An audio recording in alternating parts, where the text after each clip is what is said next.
आपण एक्सरसाइज 3.1 मधील question number 3 question number 2 बघितलं. क्वेश्चन नंबर 3 मध्ये आपण एक एक्झाम्पल हे बघितलं.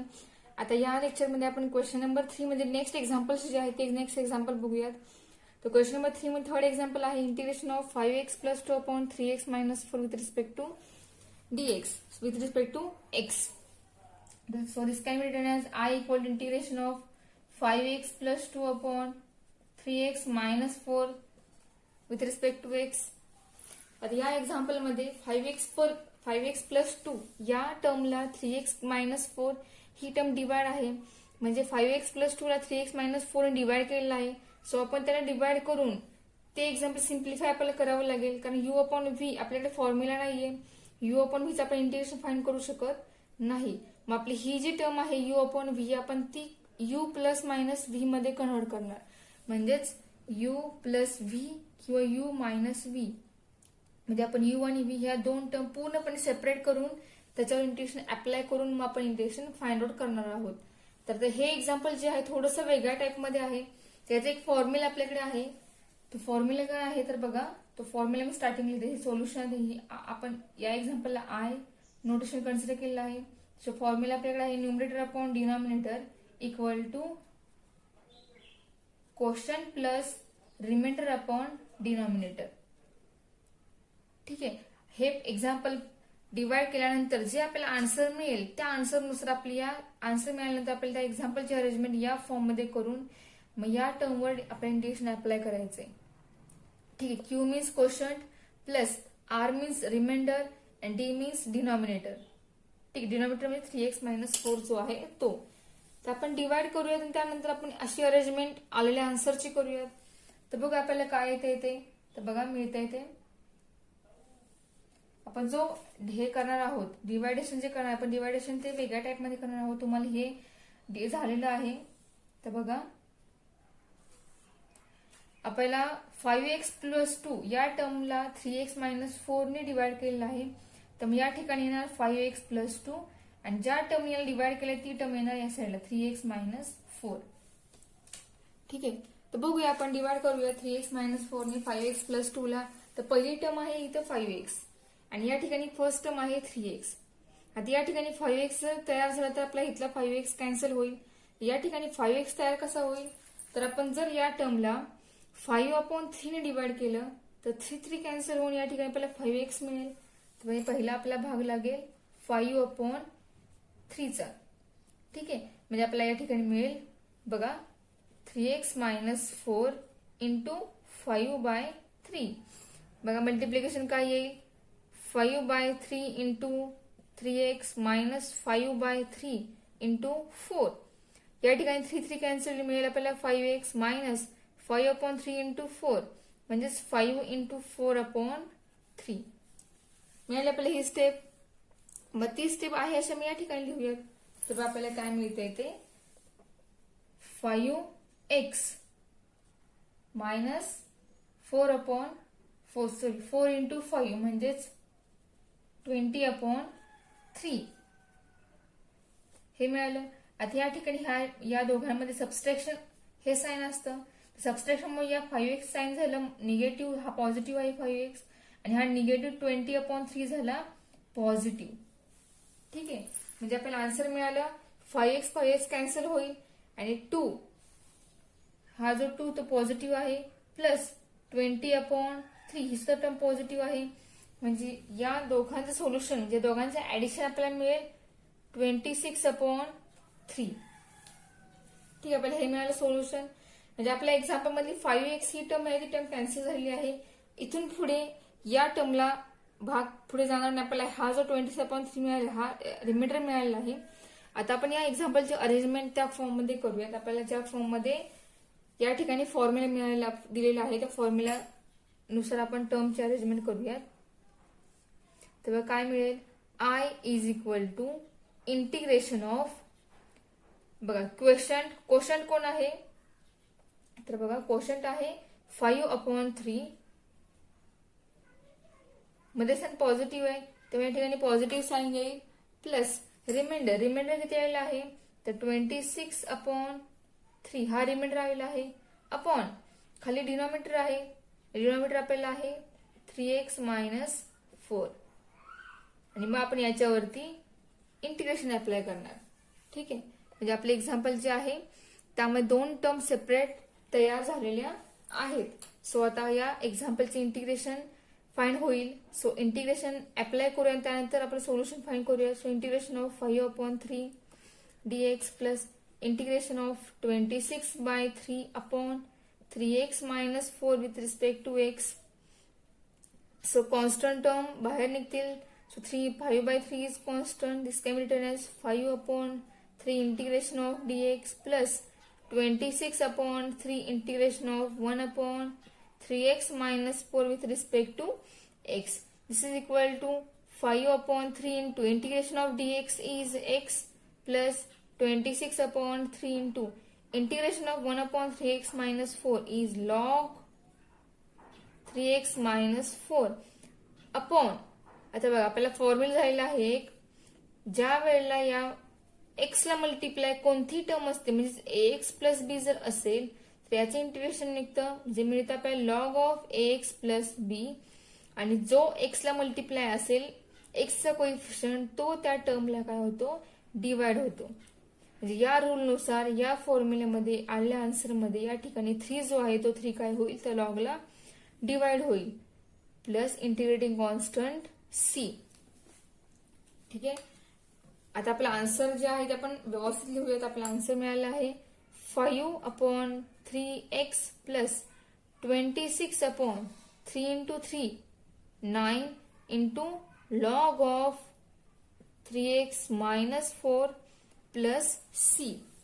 आणि आपल्या एक्झाम्पलचा सोल्युशन जे आहे ते कम्प्लीट झालेलं आहे आणि आपल्या सोल्युशन आन्सर या एक्झाम्पलचं हे आहे.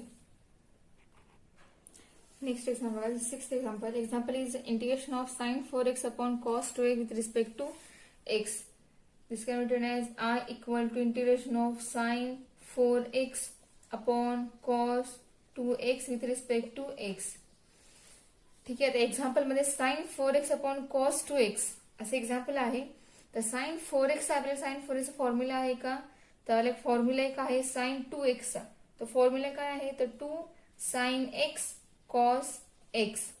ठीक आहे, म्हणजे साइन 2x असताना या ठिकाणी साइन x cos x हा साइन cos चा अँगल होता xx.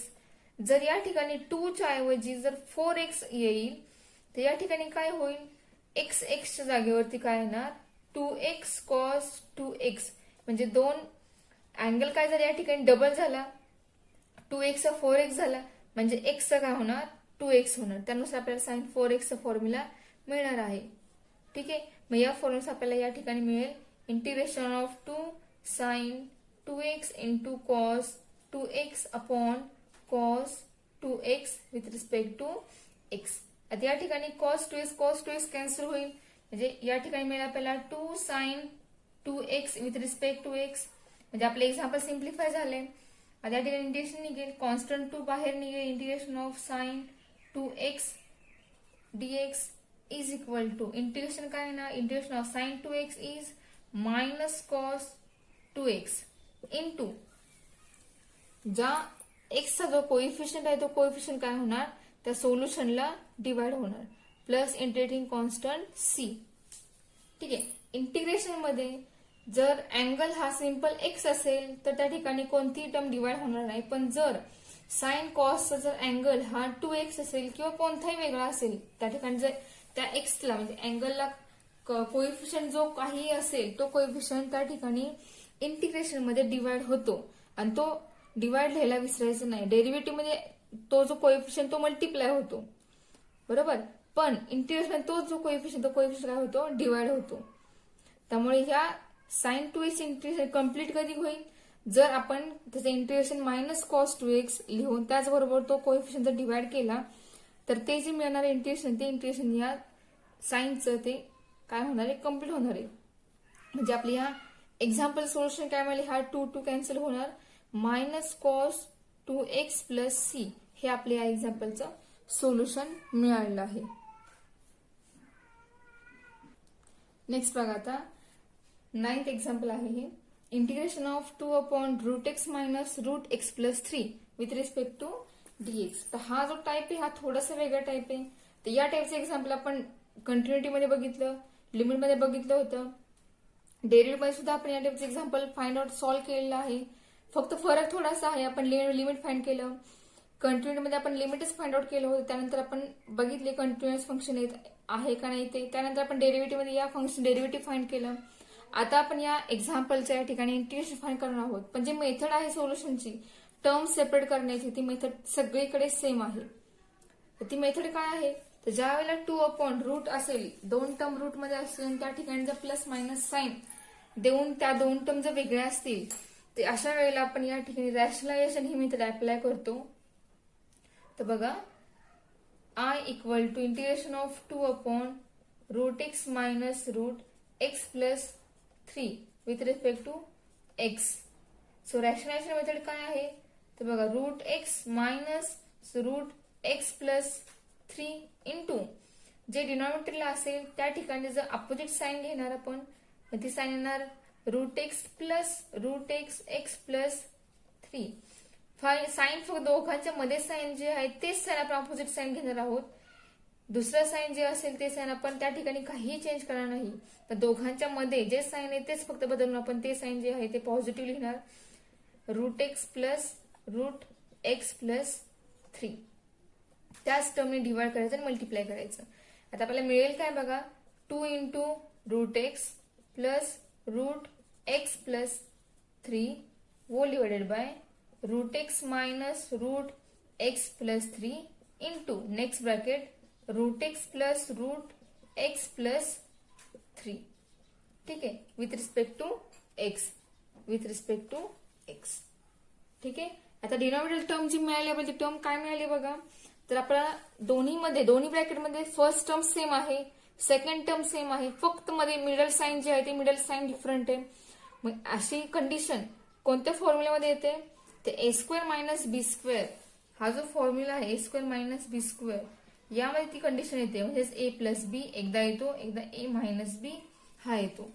बरोबर, म्हणजे या फॉर्म्युल्यानुसार ह्या दोन टर्म आपण या अशा टाइप मध्ये एका टर्म मध्ये अरेंज करणार. मग ती टर्म काय येईल बघा, तर या ठिकाणी मिळेल आपल्याला integration of 2√x plus √x plus 3 whole divided by √x bracket square minus √x plus 3 bracket square dx. ठीक आहे. तर बघा नेक्स्ट स्टेप काय मिळाली आपल्याला, तर इंटिग्रेशन ऑफ 2 कॉन्स्टंट इंटिग्रेशन बाहेर लिहूया आपण, √x plus √x plus 3 whole divided by √x square, म्हणजे हे रूट आणि हा स्क्वेअर कॅन्सल होऊन शिल्लक राहणार x minus root and square cancel, we get x plus 3 with respect to x. आपल्याला ही स्टेप मिळाली. आता या स्टेपमध्ये हा x पॉझिटिव्ह आहे आणि हा x निगेटिव्ह आहे, म्हणजे पॉझिटिव्ह निगेटिव्ह x कॅन्सल होईल आणि हे जे पॉझिटिव्ह 3 आहे तो निगेटिव्ह 3 होईल. तर आपण साइन स्क्वेअर मल्टिप्लाय करूयात. आपल्याला स्टेप मिळेल ही 2√x plus √x plus 3 upon x minus 3 with respect to x. या ठिकाणी एक्सेस कॅन्सल होईल, निगेटिव्ह -3 राहणार फक्त. तर बघा आपली नेक्स्ट स्टेप काय येईल ते, so we get I equal to 2 into integration of √x plus √x plus 3 whole divided by -3 with respect to x. -3 constant, so 2 upon -3 बाहेर निघेल, आत राहणार √x plus √x plus 3 with respect to x. So -2 upon 3 into integration of √x with respect to x plus integration of √x plus 3 with respect to x. So -2 upon 3 bracket आहे ते into bracket √x. आपल्याकडे रूटचं formula आहे का, तर नाहीये. So रूटचं आपण conversion 1/2 या formula लिहिणार आहोत, म्हणजे x⁻1/2 with respect to x plus integration of x plus 3⁻1/2 with respect to x.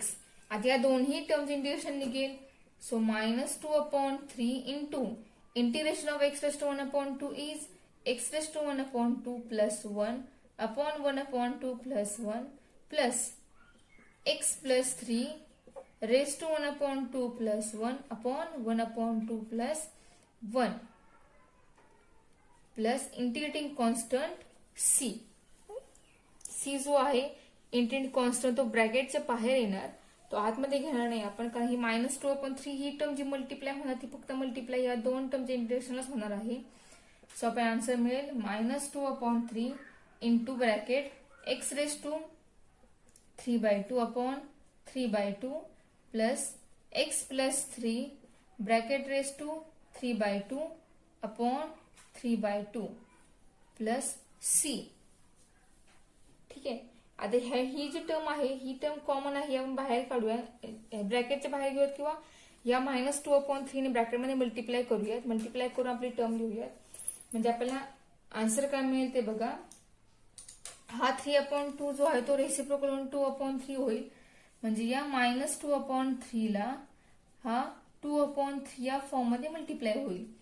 म्हणजे आपल्याला आन्सर आतमधल्या टर्म शिल्लक राहतील x raise to 3/2 plus x plus 3 bracket raise to 3/2 plus c.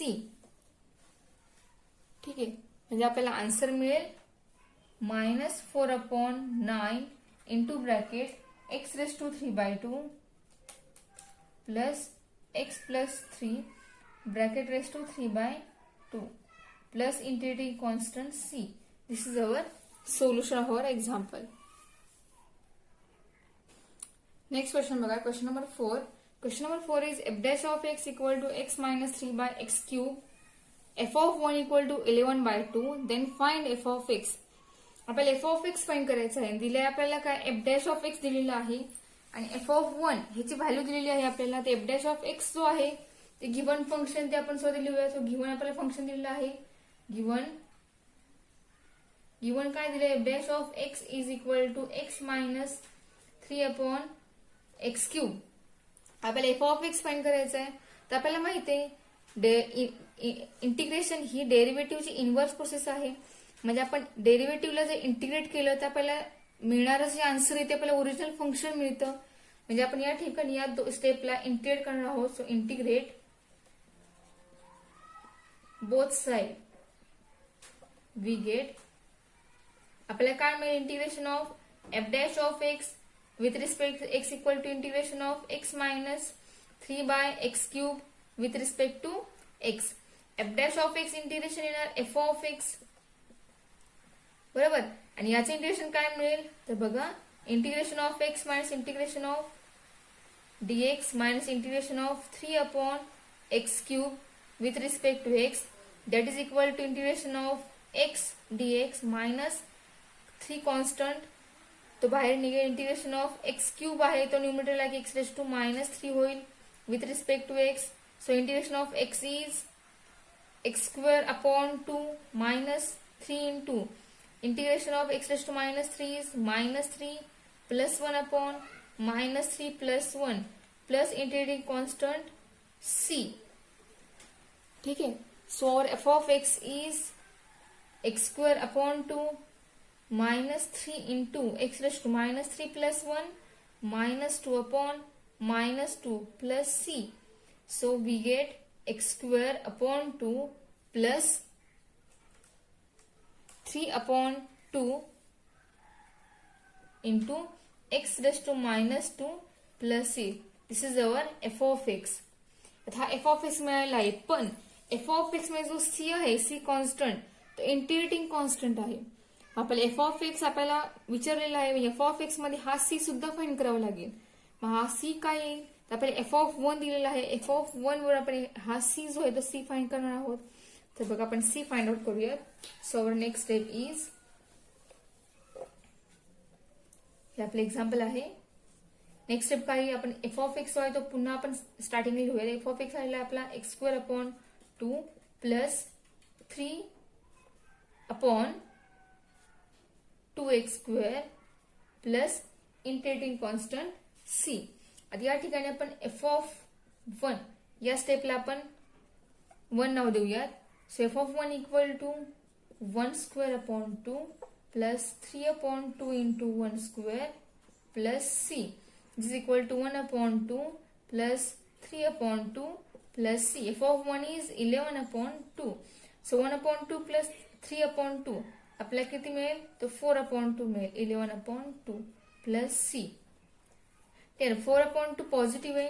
आपण लेफ्ट साइडला की तो काय होईल? निगेटिव्ह होईल. म्हणजे आपल्याला सी मिळेल 11/2 मायनस 4/2. सो 11/2 minus 4/2 we get C is equal to 7/2. So C मिळाला. सो तो सी मिळायला सी जो होता आपण इक्वेशन नंबर 1 मध्ये पुटअप करूयात. So from equation 1 we get f of x is equal to x square upon 2 plus 3/2 x square plus 7/2. ठीक आहे. थोडंसं वेगळ्या टाईपचं एक्झाम्पल होतं हे. डेरिव्हेटिव्ह वरून आपण इंटिग्रेशन फाइंड करून एफ ऑफ एक्स फाइंड केला.